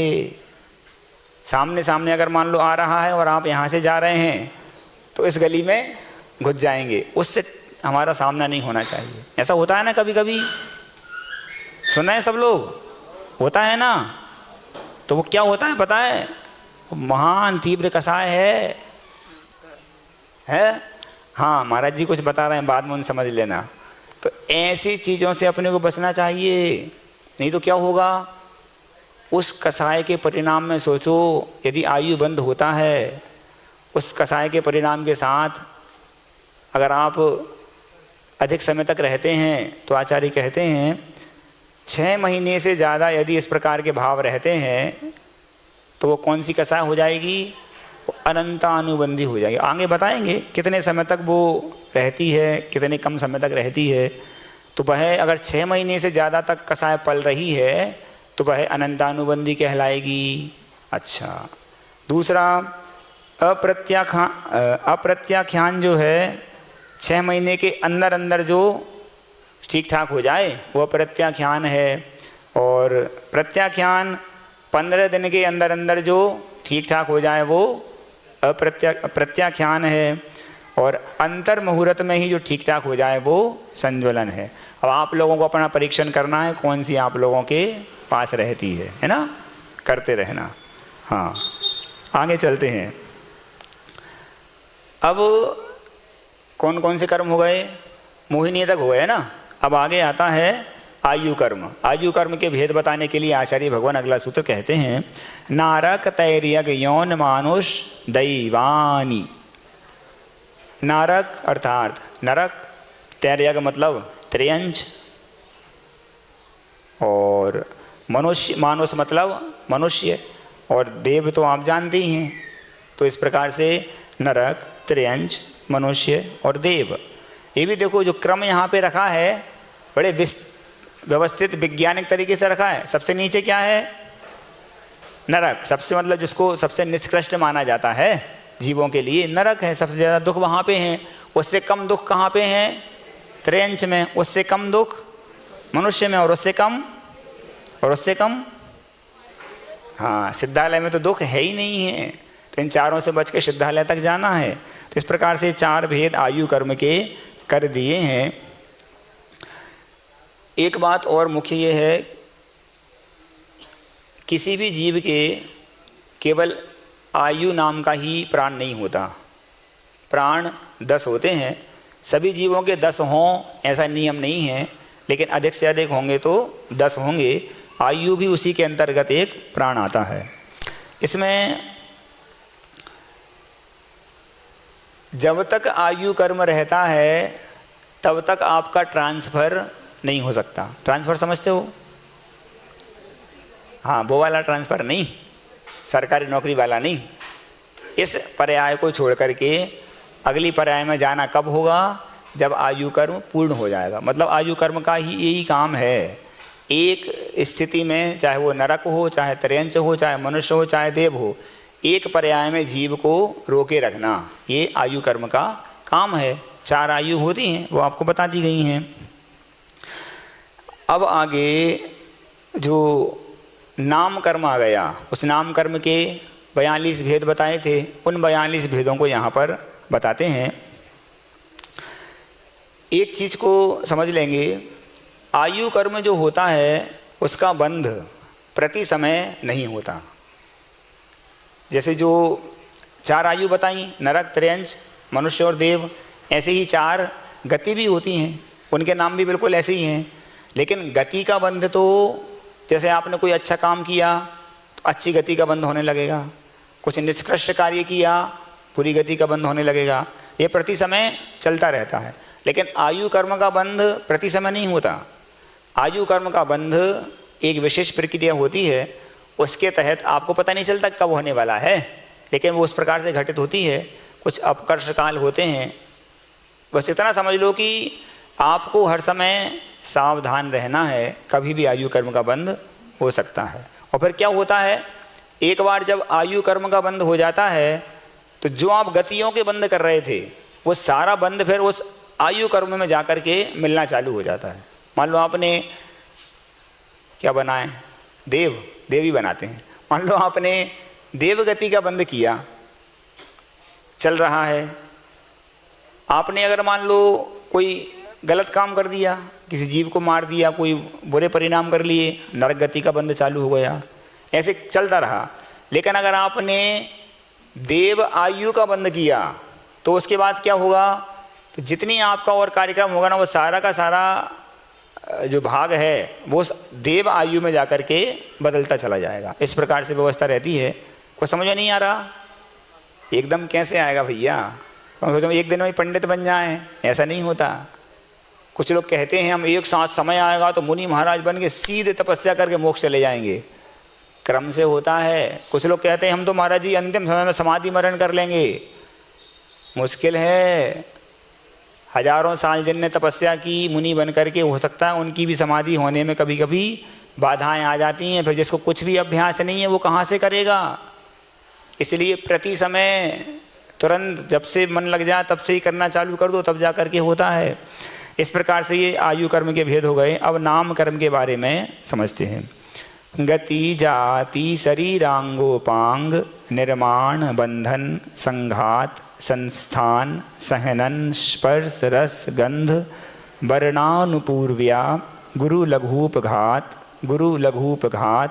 परघाता तपोद्योतोच्छ्वास विहायो गतयाः प्रत्येक शरीर त्रस सुभग सुस्वर शुभ सूक्ष्म पर्याप्ति स्थिरादे यशः कीर्ति शेतराणी तीर्थकरत्वम च। सूत्र को बहुत बड़ा था, छोटा छोटा करके अपन ने पढ़ लिया। आप लोग को भी इसी प्रकार से पढ़ना है, क्योंकि जब आप लोग घर पे पराठा बनाते हैं तो पूरा पूरा खाते हैं क्या? कैसे खाते हैं? कौर बना के खाते हैं ना। इसलिए अपन ने भी सूत्र को कौर बना के पढ़ लिया, छोटे छोटे टुकड़े करके। इस प्रकार से पढ़ते हैं ना तो उच्चारण भी ठीक हो जाता है और व्यवस्थित हो जाता है ना। इसलिए समझ के आप लोग पढ़ते रहना। इसमें बता रहे हैं नाम कर्म के 42 भेदों को। कौन कौन से हैं? गति, जाति, शरीर, अंगोपांग, निर्माण, बंधन, संघात, संस्थान, सहनन, स्पर्श, रस, गंध, वर्ण, अनुपूर्वी, अगुरु लघु, उपघात, परघात, आतप, उद्योत, उच्छ्वास, विहायो, गति। इसके बाद प्रत्येक शरीर त्रस सुभग सुस्वर शुभ सूक्ष्म पर्याप्ति स्थिर आदेय यशः कीर्ति। इतर, इतर क्या होता है? इतर मतलब जहाँ पे ये जो विहायो गत्या लिखा है ना, विहायो गत्या के बाद जहाँ से प्रत्येक शरीर लिखा है, प्रत्येक शरीर लिखा है ना, प्रत्येक शरीर, इसके बाद त्रस, फिर सुभग, तो इनमें आपको इनके जो विपरीत है उसको भी यहाँ पे इतर शब्द है ना, इतर मतलब इससे विपरीत, उसको भी यहाँ पे लगाना है। कौन कौन से? पहले क्या है? प्रत्येक, प्रत्येक शरीर, तो यहाँ पे अपने को उसका इतर क्या होगा? प्रत्येक का साधारण है ना। इसके बाद त्रस का स्थावर, सुभग का दुर्भग, सुस्वर का दुस्वर, शुभ का अशुभ, सूक्ष्म का बादर, पर्याप्ति का अपर्याप्ति, स्थिर का अस्थिर, आदेय का अनादेय, यश का अयश, यश कीर्ति मत का अयश कीर्ति। यहाँ तक आपको ये भी गिनना है और इनके जो विपरीत हैं उनको भी गिनना है, तब जा कर के संख्या पूरी हो पाएगी। नहीं आप गिनते रहो महाराज जी, पूरे तो हो ही नहीं रहे। 42 भेद तब जा कर के होंगे। और अंत में तीर्थकरत्वम च, ये नाम कर्म के 42 भेद हो गए। समझ में नहीं आया? आ गया ना? प्रत्येक शरीर से लेकर के आपको यशः कीर्ति तक क्या करना है? इनके जो उलट होते हैं ना उनको भी पकड़ना है इतर शब्द से, तो आपके 42 भेद हो जाएंगे। अब इन 42 के और प्रभेद करेंगे तो कितने हो जाएंगे? 93 हो जाएंगे। वो कैसे होंगे? जैसे अभी यहाँ पे गति लिखा है, तो गति को अभी 1 पकड़ा है, इसके भेद करेंगे तो 4 हो जाएंगे। जाति को अभी 1 पकड़ा है, भेद करेंगे तो 5 भेद हो जाएंगे। इस प्रकार से जब करते हैं तो ये 42 भेदों के 93 भेद हो जाएंगे। इस प्रकार से नाम कर्म की 93 प्रकृतियाँ होती हैं। इनमें विशेष क्या है? गति आप समझते ही हैं 4 होती हैं, मनुष्य, नरक, त्रयंच, मनुष्य और देव, विशेष समझाने की आवश्यकता नहीं है। जाति, तो जाति किसको कहते हैं? जो 5 इंद्रियां हैं ना, 1 इंद्रिय, 2 इंद्रिय, 3 इंद्रिय, 4 इंद्रिय, 5 इंद्रिय। जाति मतलब एक समुदाय, जीवों का एक समुदाय, 1 इंद्रिय, 2 इंद्रिय, इस प्रकार से। इसके बाद शरीर, शरीर 5 होते हैं। कौन कौन से होते हैं? औदारिक, वैक्रियक, आहारक, तेजस और कारमान, ये 5 शरीर के भेद होते हैं। अंगोपांग क्या है? अंगोपांग ये है जिसके कर्म के उदय से जीव के शरीर मिलता है, उस शरीर में जो और अंग हैं सारे के सारे, सिर है, हाथ हैं, पैर हैं, सब कुछ सारी चीज़ें हैं ना, इन सारी चीज़ों का निर्माण किसके द्वारा होता है? अंगोपांग नाम कर्म के द्वारा होता है। आचार्यों ने बताया कि 2 इंद्रिय से, जो 2 इंद्रिय जीव होते हैं ना, उनमें इस अंगोपांग नाम कर्म का उदय होता है, 2 इंद्रिय से लेके 5 इंद्रिय तक। ये किन्हीं आचार्यों ने बताया कि 1 इंद्रिय में अंगोपांग नाम कर्म का उदय नहीं होता, लेकिन कुछ आचार्यों ने अपने ग्रंथों में 1 इंद्रिय में भी अंगोपांग नाम कर्म का उदय माना है। कैसे माना है? समझ लो कोई वृक्ष है और उसकी शाखाएं हैं, बहुत सारी शाखाओं की उपशाखाएं हैं, उसको इस प्रकार से आधार बना करके उन्होंने उसमें 1 इंद्रिय में भी अंगोपांग नाम कर्म का उदय माना है। इस प्रकार से देखा जाए तो पूरे जीवों में इस प्रकार का हो जाता है। अब आगे निर्माण, निर्माण क्या है? निर्माण मतलब अंगोपांग की जो रचना हुई है वो यथास्थान होना। यथास्थान मतलब ऐसा नहीं हो कि नाक यहाँ के स्थान पे यहाँ बन जाए, ऐसा होता है क्या? नहीं बनती, किसी की नहीं बनती ऐसी व्यवस्था है। अगर ये निर्माण नाम कर्म नहीं होता तो हो सकता है हमारी आँखें यहाँ ना होकर के यहाँ होती या यहाँ होती, लेकिन ऐसा नहीं होता। ये निर्माण नाम कर्म काम करता है, यथा स्थान पे ही उस इंद्रिय को, वहाँ पे चीज़ को बनाता है। बंधन क्या है? बंधन नाम कर्म ये है कि वो आपके शरीर को बिखरने नहीं देता। अगर बंधन नाम कर्म ना हो, कब का शरीर बिखर जाएगा। जैसे कि नरक में नारकी जीव रहते हैं, उनके शरीर को वो लोग कूट देते हैं, पीस देते हैं, बिखर जाता है, लेकिन फिर दोबारा से मिल जाता है। और आपका शरीर बिखर ही नहीं पाता। कभी हाथ आप घर पे रख के आते हो क्या? नहीं आते ना। हाँ हाँ,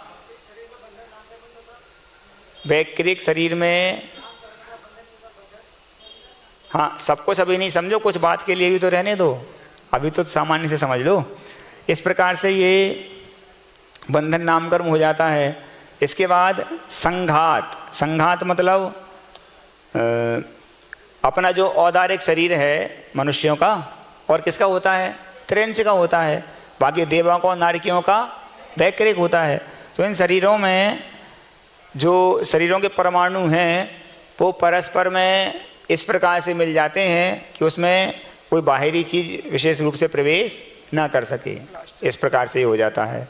और संस्थान, तो आप जो आकार प्रकार है शरीर का, संस्थान हो गया। और इस संस्थान के 6 भेद होते हैं, वो सब बाद में देख लेना। आगे सहनन, सहनन मतलब एक हड्डियों में विशेष प्रकार की बंधन की व्यवस्था होती है, जिससे अपन किसी भी चीज़ को सहन करने की अपने उसमें एक पावर आता है। ये भी 6 प्रकार के होते हैं, सब बाद में समझ लेना। इसके बाद स्पर्श नाम कर्म, जिसके वजह से शरीर में स्पर्श होता है, वो स्पर्श नाम कर्म है। उसके कितने भेद होते हैं? 8 भेद होते हैं, आप सब जानते हैं, कोमल, हल्का, भारी, ये सब।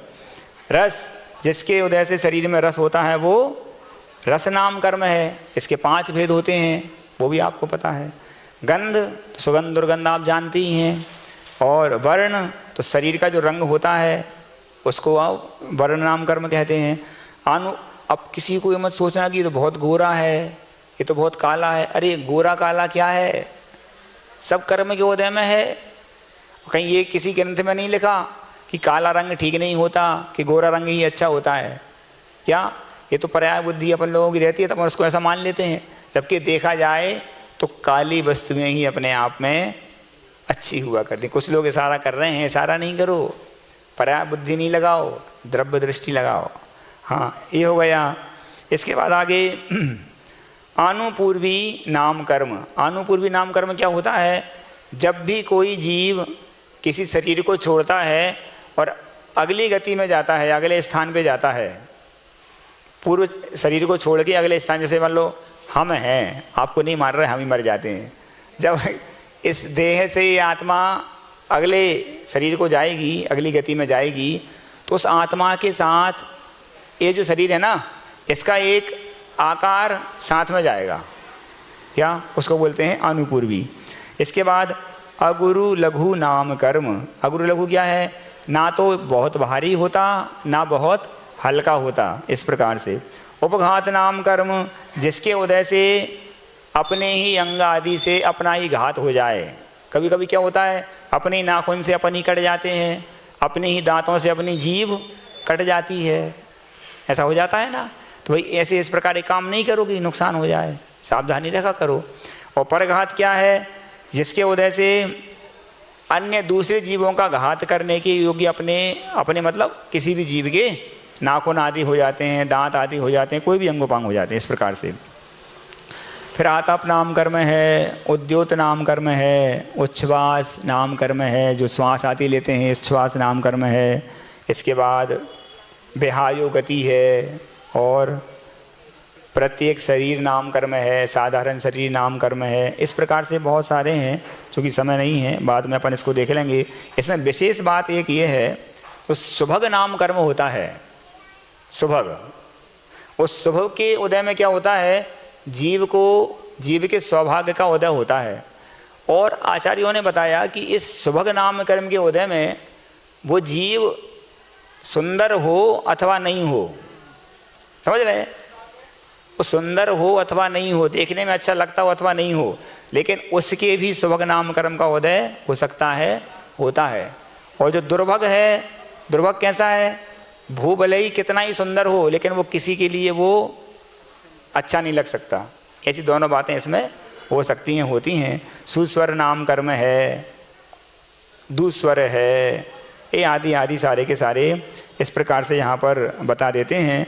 एक और विशेष है स्थिर नाम कर्म और अस्थिर नाम कर्म। कभी कभी देखा जाता है किसी को एक भी उपवास करने में पसीना छूट जाता है, पित्त उछलने लगता है, उल्टी होती है, पेट में जलन होती है, ऐसा होता, कुछ भी होता है।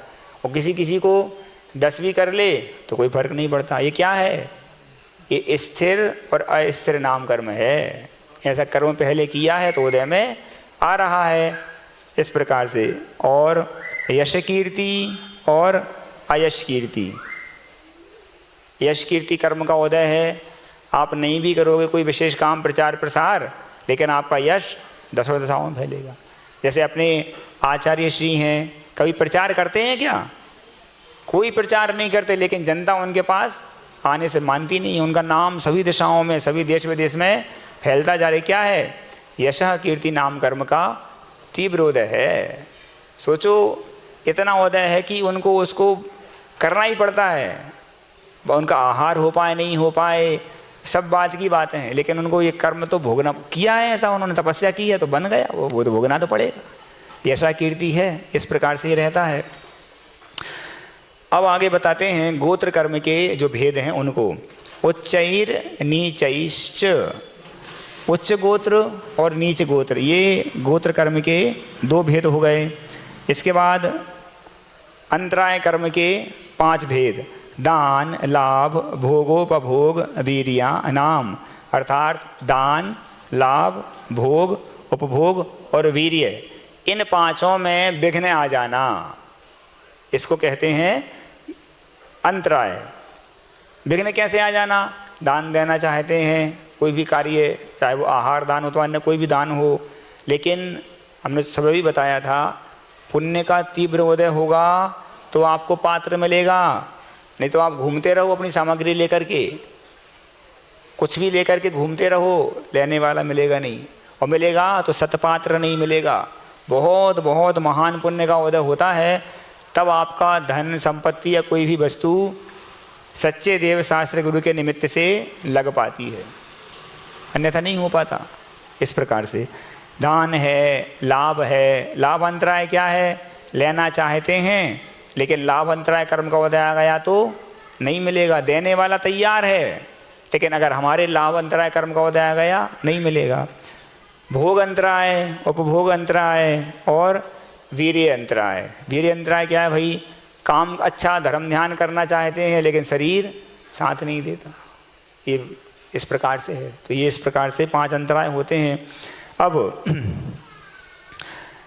जो प्रकृति बंध के मतलब जो भेद बता दी ज्ञानावरण आदि, इनमें अब स्थिति बंध के भेदों को बताते हैं।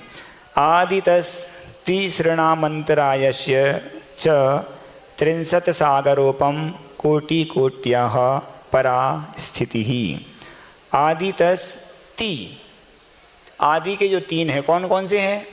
ज्ञानावरण, दर्शनावरण और वेदनीय, ये और अंतरायस्य, ये 3 और अंतराय कितने हो गए? 4। इन 4 का क्या है?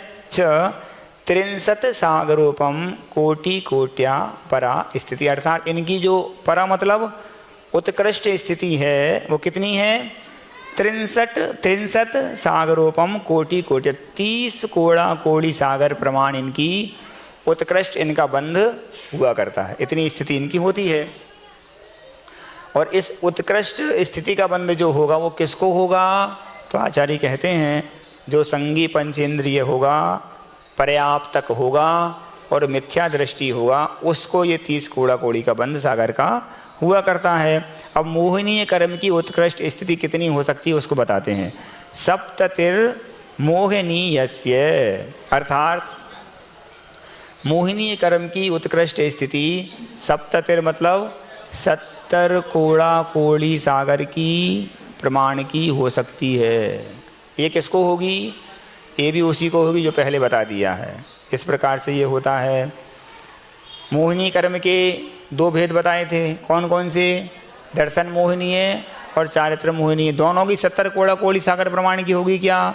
नहीं। कैसे होगी? दर्शन मोहिनीय है अर्थात जो मिथ्यात्व कर्म है उसकी उत्कृष्ट स्थिति 70 कोड़ा कोड़ी सागर की होगी, लेकिन जो चारित्र मोहिनीय है उसकी उत्कृष्ट स्थिति 40 कोड़ा कोड़ी सागर प्रमाण की होती है। इस प्रकार से ये हो गया। अब गोत्र कर्म की उत्कृष्ट स्थिति को बताते हैं। विंशतिर नाम गोत्रयोहो, विंशति मतलब 20 कोड़ा कोड़ी, जो सागरोपम में यहाँ भी लगा लेना और पिछले सूत्र में भी लगा लेना, तो यहाँ गोत्र नाम कर्म और गोत्र कर्म की उत्कृष्ट स्थिति 20 कोड़ा कोड़ी सागर प्रमाण हुआ करती है।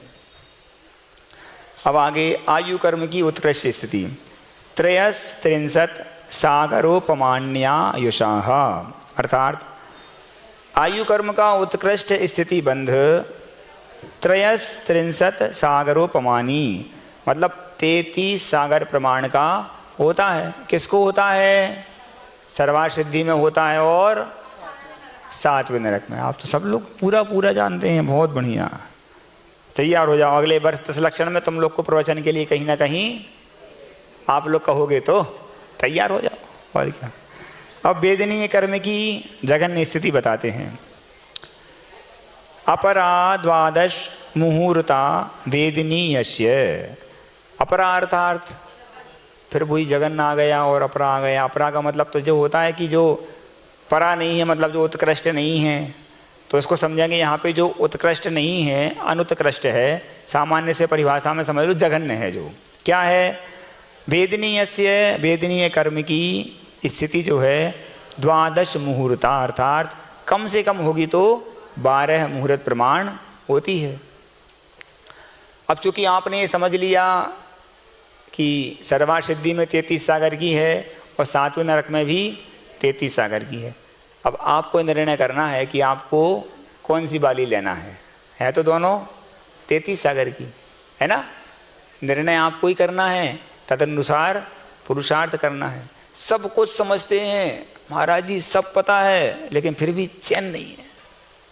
कसाय करने से चैन नहीं है, पाप करने से चैन नहीं है। हाँ, ये अलग वस्तु है, गले में सोने की बहुत सारी चैनें पहने हैं, लेकिन फिर भी दिन रात चैन नहीं है, बेचैनी है। लेकिन जिनके पास चैन नहीं है, कौन सी वाली चैन? ये वाली चैन। वो कौन है? जो त्यागी हैं, व्रती हैं, मुनि महाराज जी हैं। इनके पास ये वाली चैन तो नहीं है, लेकिन इनको बेचैनी बिल्कुल भी नहीं है, इनको चैन ही चैन है पूरा, है ना। इस प्रकार से क्या कह रहे, चैन छुड़वाना है क्या? अच्छा, हाँ, आगे चलते हैं। अब गोत्र नाम और गोत्र कर्म की हो गई। अब शेषाना मंत्र मुहूर्ता, अर्थात अब जो शेष जो कर्म बचे हैं ना, उन सब की जगन्य स्थिति कितनी है? तो कहते हैं अंतर मुहूर्त की है। शेष कौन कौन से बच गए? शेष में क्या है? ज्ञानावरण, दर्शनावरण, मोहिनीय, आयु और अंतराय। इनका जो स्थिति बंद होता है वो कम से कम होगा तो कितना? अंतर मुहूर्त का होता है।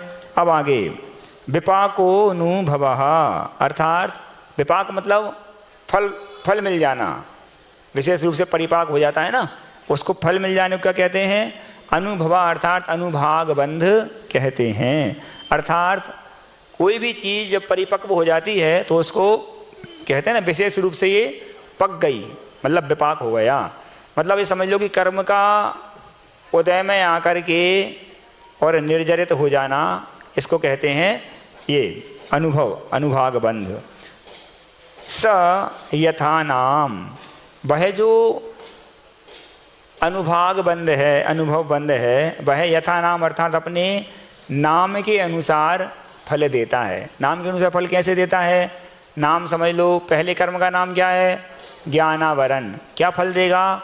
वो आपके ज्ञान पे आवरण डाल देगा। आवरण डालना समझते हो? किसी चीज़ के ऊपर पर्दा डाल दिया, समझ लो जैसे सूर्य निकलता है, तो सूर्य के सामने मान लो कोई बादल आ जाए तो क्या होगा? सूर्य से तो रोशनी निकल रही है, लेकिन वो रोशनी बादल के कारण आप तक नहीं आ पा रही, वो आवरण उसमें बीच में डल गया। ऐसी ज्ञान के ऊपर ज्ञान आवरण, कर्म आवरण डाल देता है। हाँ, आगे ततश्च निर्जरा।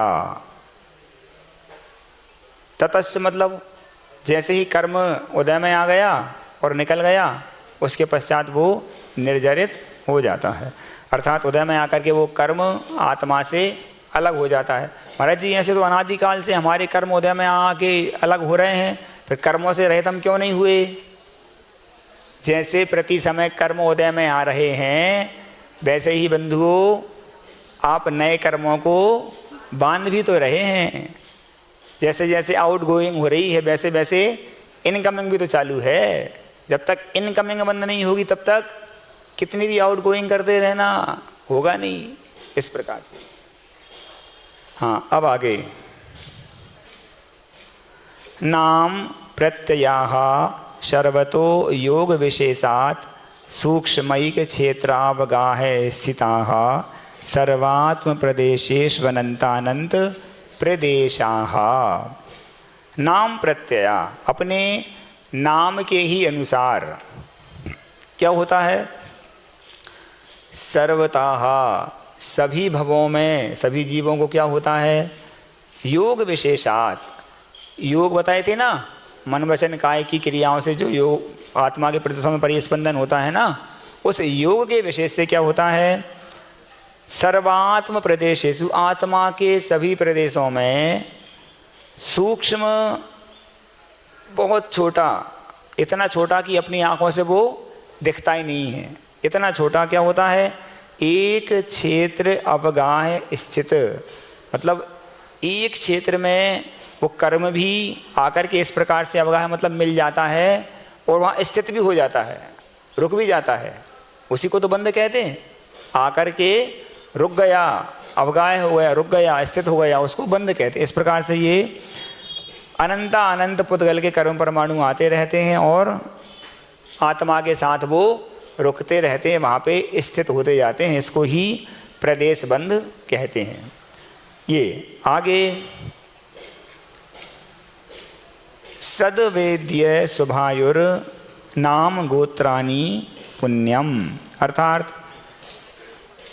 सद मतलब साता, बताया था सद वेद्य, साता वेदनी और असाता वेदनी है। तो यहाँ बता रहे हैं सद्वेद्य, सतवेद्य मतलब साता वेदनीय जो है, और शुभ आयु, जो शुभ आयु है कौन सी है शुभ आयु अभी बताते हैं।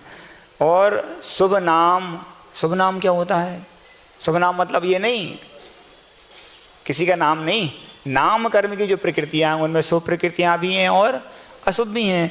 और शुभ गोत्र ये जो हैं ये पुण्य प्रकृतियाँ हैं। पुण्य प्रकृतियाँ मतलब पुण्य और पाप जो होता है ना, एक प्रकार से आप समझ लो सामान्य से ये कुछ अच्छी हैं, बाकी की जो है वो कुछ बुरी हैं।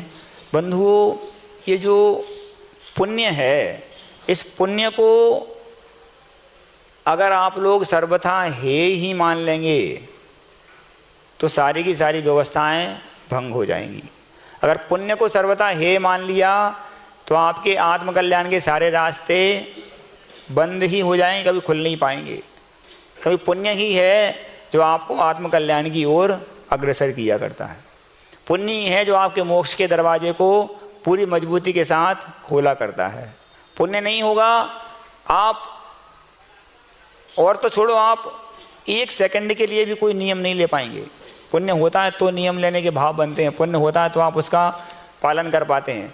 पुण्य, तीव्र पुण्य होता है तब जा कर के व्रती और महाव्रती बन पाते हैं। सब कुछ ये है, इसलिए पुण्य को कभी भी हे नहीं समझना। हाँ, जब आप उधर पहुंच जाओ, किधर, जब 7वें 8वें गुण स्थानों को पार कर जाओ मुनि बन करके, तब वहाँ जा कर के सोच लेना अब पुण्य को हमको, अब पुण्य की हमको आवश्यकता नहीं है। तब भी होती है, क्योंकि तब भी जा कर के वह काम करता है, तब जा कर के करते करते करते करते जब बिल्कुल पूरा कार्य करेगा, कौन सा अंतिम अरहंत आपको बना देगा, फिर पुण्य की आवश्यकता नहीं है। अरहंत बन गए तो फिर आवश्यकता, अरहंत बनने तक तो बहुत आवश्यकता, उसके बिना हो ही नहीं सकता काम। इस प्रकार से ये कहते हैं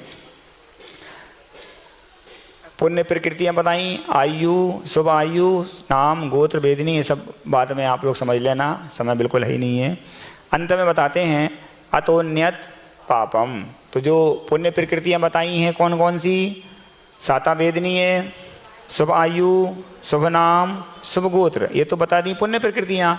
अतोन्यत पापम, इनके अन्य जो बची वो सारी क्या हैं, पाप प्रकृतियाँ हैं। तो कुल मिलाकर के भेद प्रभेद करेंगे तो 68 प्रकृतियाँ पुण्य प्रकृति होती हैं और 100 प्रकृतियाँ पाप प्रकृतियाँ हुआ करती हैं। इस प्रकार से ये जो 8वां अध्याय है, ये सामान्य से इसका अपन ने बहुत कम में, बहुत अल्प मात्रा में यहाँ पर आचार्य ऋषि के आशीर्वाद से, महाराज जी के आशीर्वाद से हमने आपको बता दिया। विशेष आप लोगों की भावना हो तो बाद में आप महाराज जी से तत्वार्थ सूत्र का अध्ययन कर लेना। आप सभी का कल्याण हो। इसी मंगल भावना के साथ बोलिए भगवान महावीर स्वामी की जय। आचार्य गुरुवर विद्यासागर जी मुनि महाराज की बोधि समाधि परिणाम शुद्धि स्वात्मोपलब्धि शिव सौख्य सिद्धि चिंतामणिम चिंतित वस्तुदाने त्वां बंदमानस्य ममास्तुते।